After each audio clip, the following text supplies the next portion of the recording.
My name is Prudence Sumba. I'm the mental health officer for the Nigerian Student Association here at Purdue University. Hello everyone, my name is Georgia. I'm from Learning Design and Technology program at Purdue University.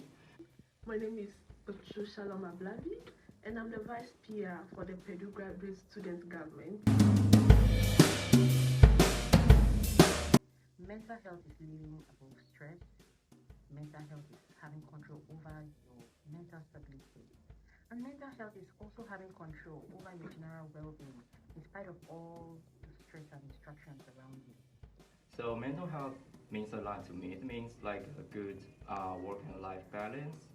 What I usually do is I walk my dog, I do bakery, I talk to my friends, instructors, and my wife a lot to share my feelings, stress, happiness. It means finding stability in a world of turbulences, bringing your mind to rest despite all the vicissitudes of life and things that are happening around you, finding happiness in what you enjoy doing.